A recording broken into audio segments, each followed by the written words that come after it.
Okay, let's dive right into this. Welcome to today's explainer. Look, today we're going to be hacking our brain's decision-making process, and it is fascinating. Have you ever wondered why some of the absolute smallest, most insignificant decisions totally drain your energy? Like, have you ever just given up and eaten a bowl of stale cereal for dinner simply because the act of picking a takeout spot felt, I don't know, completely insurmountable? Well, today we're dissecting a really cool concept from our source material called the logic gap. And I promise you, by the end of this, you're going to master the science of decisiveness. So let's start with a situation we have absolutely all been in. Why does picking a movie on Netflix, or literally just figuring out what to have for dinner, feel like a part-time job? Seriously, you think for such a simple, low-stakes choice, your highly evolved brain would just zip right through it?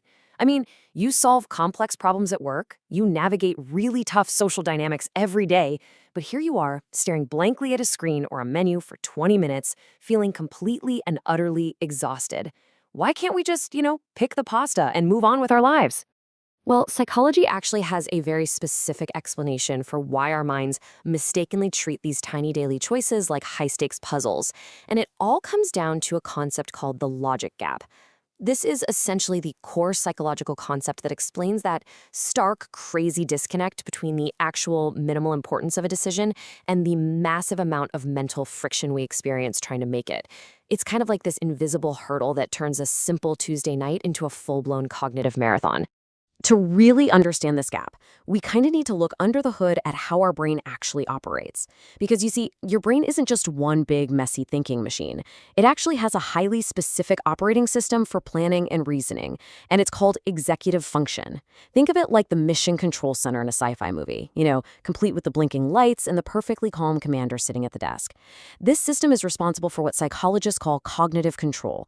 It's the critical mechanism designed to step in, override your immediate chaotic emotional impulses, and execute a cool, calm, logical decision. But here is the bizarre paradox. This beautiful mission control center, your executive function, is actually a strictly limited resource. It literally has a battery life, just like your smartphone. And here's the kicker. Every single time you have to weigh two options, even if they're as incredibly trivial as chicken or pasta, you are burning through the exact same mental energy that you'd use for deep, complex work or for solving massive, life-altering problems. Seriously, your brain doesn't inherently budget differently for the small stuff. It doesn't say, oh, it's just dinner, let's use the backup generator. No way. It spends the exact same premium cognitive currency regardless of the stakes. And this brain drain is amplified by what researchers call the dopamine trap. These small choices feel incredibly heavy because our brain actually gets trapped in the addictive anticipation phase rather than the execution phase. Basically, we get more hooked on the idea of choosing than the choice itself. The dopamine hit comes from the hunt, right? The scrolling, the endless browsing of thumbnails, not from actually hitting play on the movie, not from taking the first bite of your food. The brain loves the chase. But the chase is exactly what drains your battery dead. You know exactly what this sounds like in your head. It's that internal, weary, anxious whisper saying, well, maybe there's a better option if I just keep scrolling. Or what if I pick this one and it's not as good as the other one and my whole evening is ruined? It just creates this endless, exhausting loop of what ifs. And psychologists directly link this continuous loop of anticipation to anxiety and overthinking. You are quite literally trapped in a maze of endless potential, totally paralyzed by the fear of missing out on, what, a slightly funnier comedy? So, the absolutely crucial point here is this. When you're agonizing over a menu, you aren't just innocently choosing a meal anymore. You are exhaustingly trying to win a flawless hypothetical scenario in your head. You're trying to optimize an outcome that doesn't really matter. You're trying to guarantee that your choice will be perfectly satisfying, which of course is an entirely impossible standard for a random Tuesday night takeout order. You're essentially putting the pressure of a Michelin star critique onto a simple slice of delivery pizza. It's absurd when you really think about it, right? And then, to make matters worse, we escalate it with our own words. When we get frustrated and say things out loud like, oh, I hate making decisions, or choosing is so stressful, we're actively engaging in emotional reasoning. By using that high-stress dramatic language, you're actually signaling directly to your biological systems that you are in a genuinely high-stress situation. You are essentially smashing the panic button over a pizza topping. You're telling your body to prepare for war, when literally all you need to do is pick between pepperoni or mushroom. And when you hit that panic button, you hit narrative rock bottom. Your brain enters survival mode. Just think about that for a second. This emotional state effectively blocks the reasoning part of your brain entirely. It starts treating a simple choice like a physical threat that you need to escape from. Your body is physically reacting as if a tiger just walked into the room with you, and it's preparing for fight or flight. This is exactly why you end up experiencing total paralysis sitting there on the couch. Your brain is trying to protect you from mortal danger, when the only actual danger is accidentally picking a mediocre 2-star rom-com. Okay, so let's pivot. Let's look at how this builds into an actual solution. How do the most intelligent, effective minds bridge this logic gap?